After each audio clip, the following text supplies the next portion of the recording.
What I'm going to cover with you guys today, I'm going to spend just a few minutes. I've got just a handful of slides, but I'm going to go through a soil test. And I'm going to show you what I look at when I get a soil test. My theory, my philosophy has always been you build yield from the ground up, right? Think about it like your kids. You want your kids to grow up big, strong, healthy, right? You got to have a balanced diet. Crops are no different. It starts at the ground up. So we're going to go through a soil test. I'm going to talk a little bit about our high yield learning group. We're going to hand out the sheets here in a few minutes, and in that handout is an example, real world example, of what we can do with our high yield learning group. Now, this all started about a year ago for me when a grower that I'd worked with for about 5 years called me and said, hey, I've got all my soil tests back. Can I better predict what my populations need to be if I know what my fertility levels are? I said, well, yeah, theoretically. Give me your data and let me look at it. Now, keep in mind, I'd worked with him for 5 years. We knew some fields had some issues. So what he did is went out and took 1 acre grid samples and had a complete analysis done. Primary nutrients, secondary nutrients, micronutrients.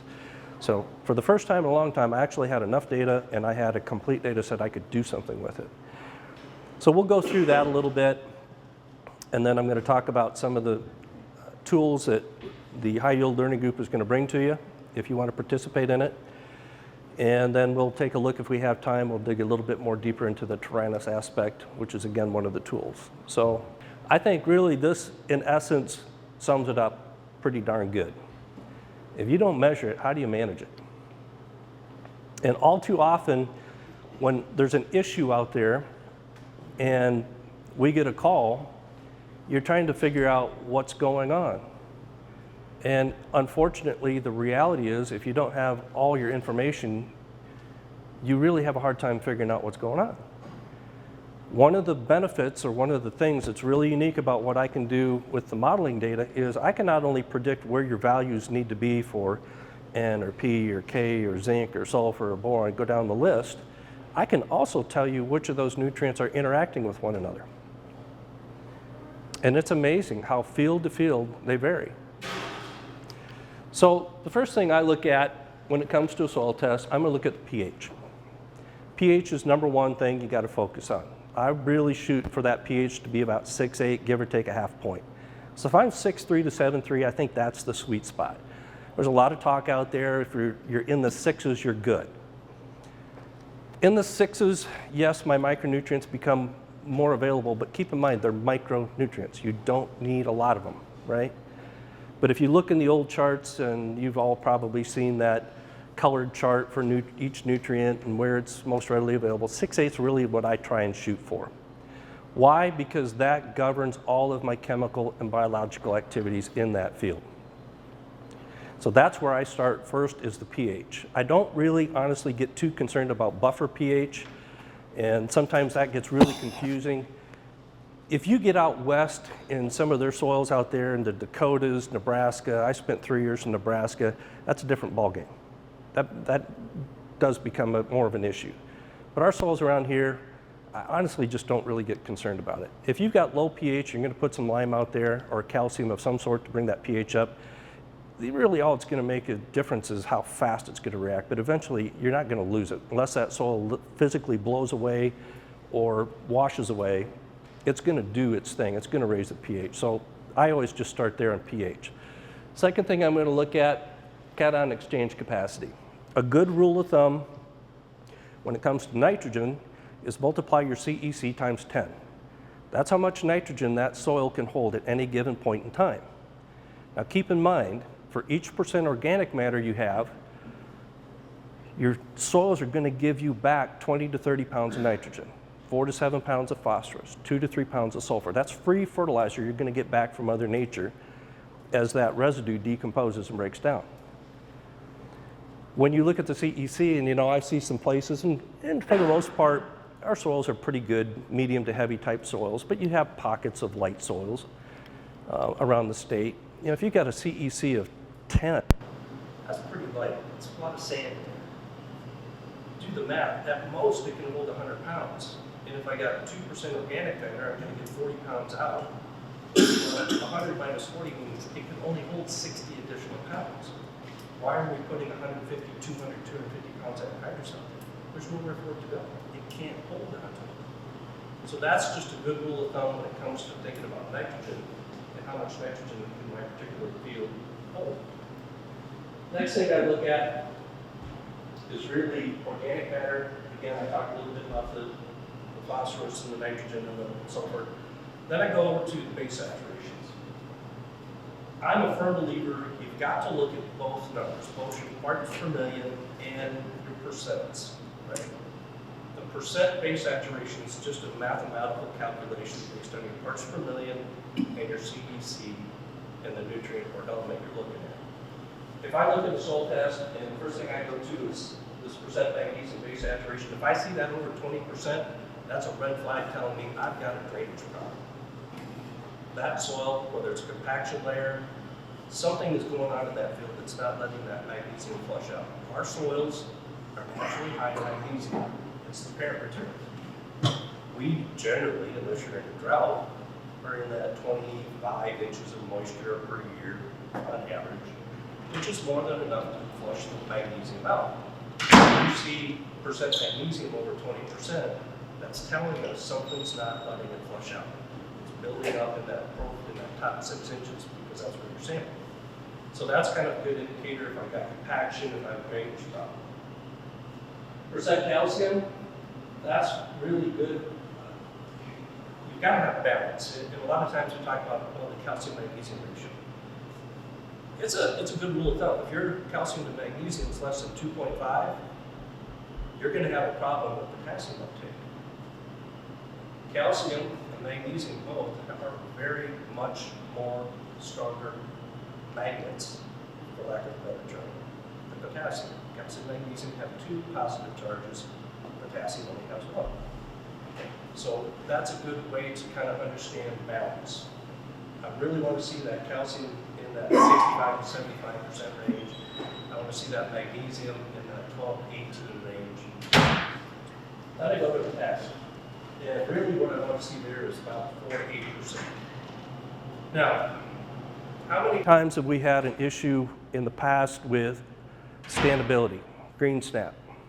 Anybody had problems with green snap in the past? Yeah.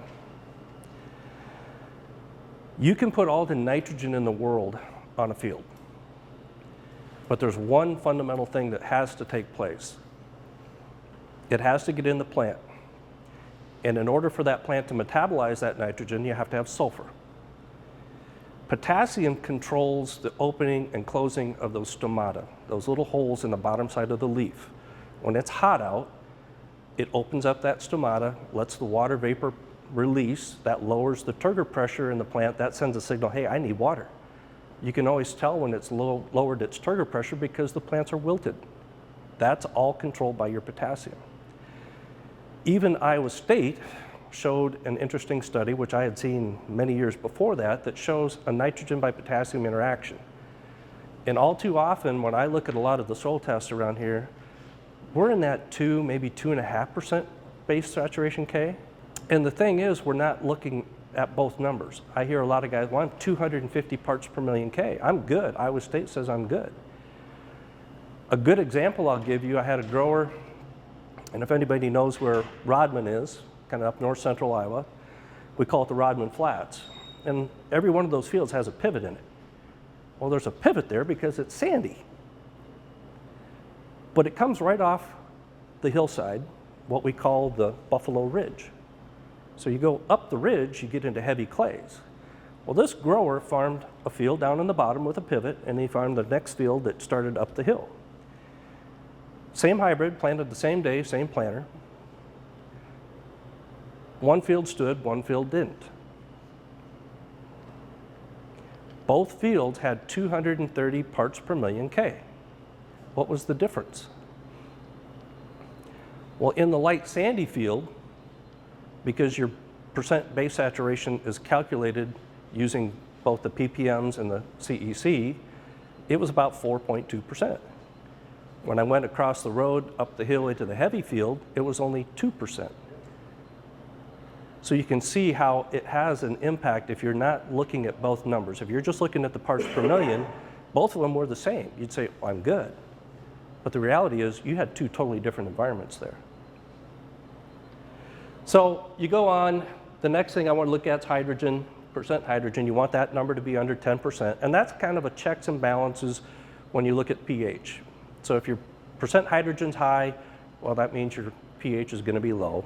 Sometimes you'll see a lab come out and they'll have a low pH and a low percent hydrogen, and you're going, I'm going, no, that's not the way it works. Rerun the sample. So that's kind of a good check. And then obviously the percent sodium, we want that to be less than 1%. Seen some interesting things, you know, I think when you get a lot of manure applications, we get a lot of livestock applications. I was just telling Bruce, I had a couple soil tests come across my desk Tuesday. 29 years of hog manure, and they didn't pay attention to their micros, and they had things so out of whack. It was unbelievable. I mean, it was P1 at 230 parts per million. No sulfur, no zinc, no boron, you know, no potassium. Couldn't figure out why his corn only went 80 bushel an acre. I got plenty of nitrogen. Well, you do, but you've got to have a balanced diet. You're missing a lot. What was the 4% ratio? I shoot for 4% base saturation K. So you want that. Right. So your base saturations, look at the parts per million divided by a factor. So in this case, that factor potassium is 230. It's your atomic weight times the valence divided by the CEC times 100. That's how the labs do it. So it just comes back as a, you don't have to do the math yourself. Yeah, they just do it for you, right. But you want to be in that 4 to 8 range. Then I go back and we'll look at nitrogen. You know, a good rule of thumb, I want to look at the nitrogen to sulfur ratio to be about 4 to 1. And the carbon to nitrogen ratio should be less than 20 to 1. One thing about the soil test, so what is carbon? What is organic matter on your soil test? And I think a lot of times we get confused between organic matter and organic material. Organic material is the stalks from the previous crop. Organic matter on your soil test is actually a measure of carbon.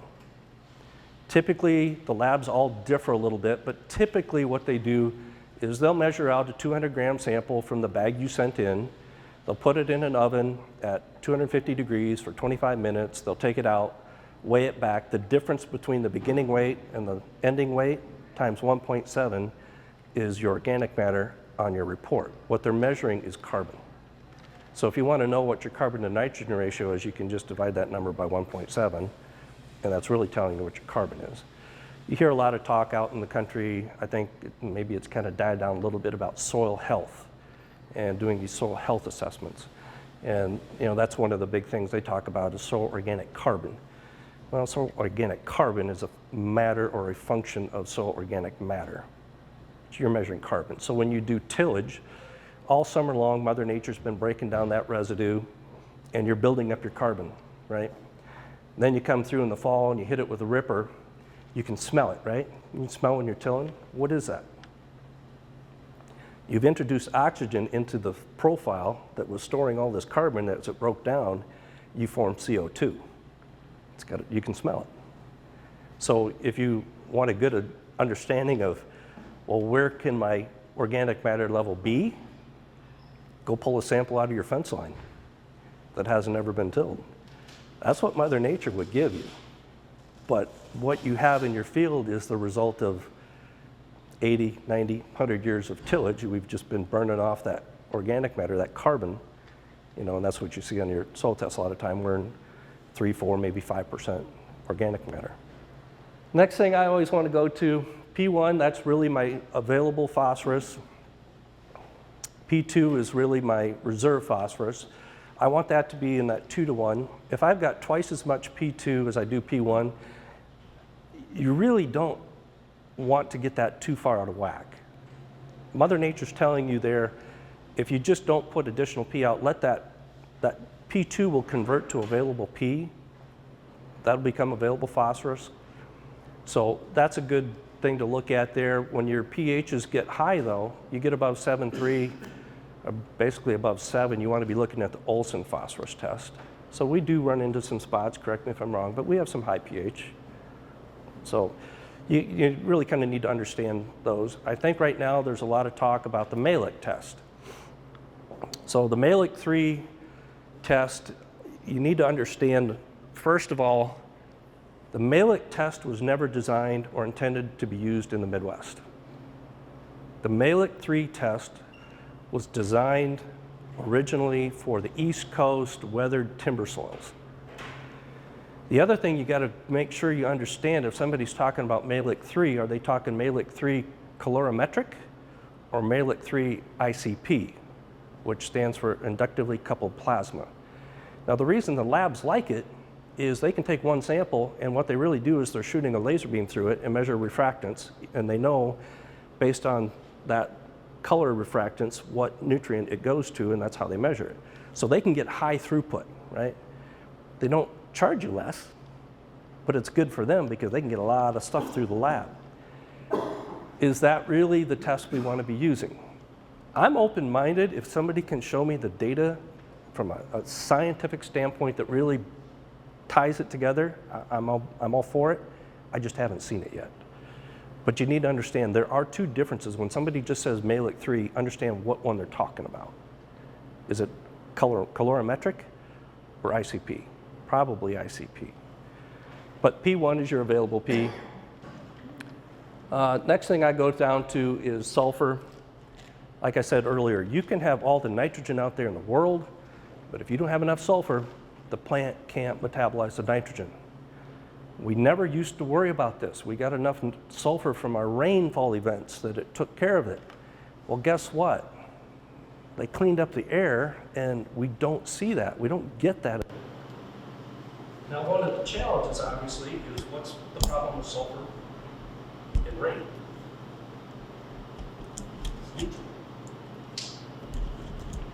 So this kind of goes to what Dan was talking about earlier. How can we look forward? Because if I take my samples in the fall, I'm not going to be putting my crop out there till April, May. And it's really not going to start to use any of the nutrients up through the root system until mid-late May, June. That's a long time. If I'm looking at my soil test and my number says I'm good, but I get a wet spring, what's going to happen? You may think you're good, but we're not good, right? Same thing with boron. Same thing with nitrogen. Nitrate nitrogen's leachable. Sulfur's about half as leachable as nitrogen. Boron's about half as leachable as the sulfur. Either way, they're all leachable. I've seen some studies in a good heavy silt loam with a CEC of about 21 where they were able to quantify, because they treated the products with radioactive isotopes, 1 inch of rainfall moved sulfur 4 inches. Think about some of the rainfall events we've had.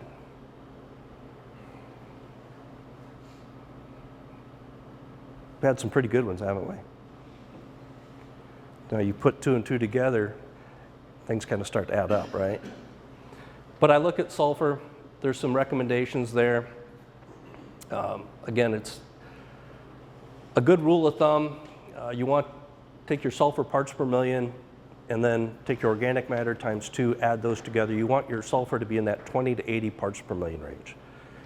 That's really about where you want to be. And I think a lot of it, if you look at our hybrids today, you look at the nutrient use efficiency, our response to nitrogen, some of the old guidelines of sulfur in that 8 to 15 range just isn't good enough. This is many, many years of experience talking and what I've learned that works and doesn't work. Next thing I go to is zinc. You got to have zinc for the phosphorus uptake.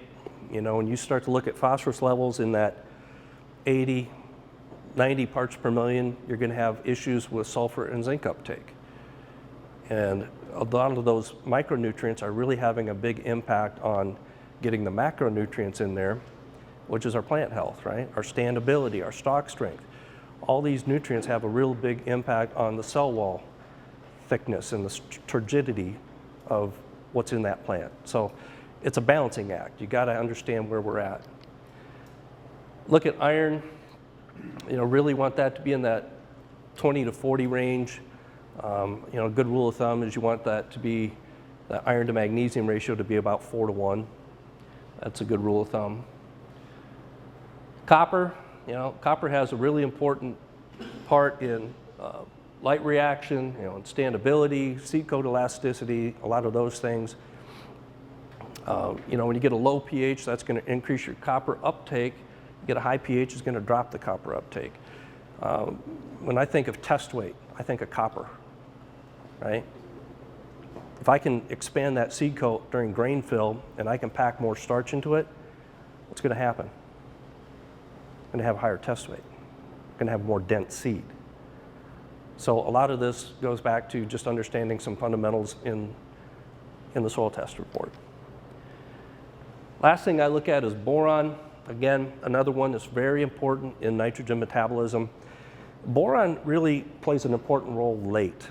And I think a really good fit for boron here, because it's leachable, is that late or VT/R1 application of a fungicide. That's a perfect time to throw in some boron. Generally, we're not talking a high expense, we're not talking a high rate, and we got to be careful, because if you try and put boron in on the planter and in furrow, and you get too much out there, you'll smoke those plants.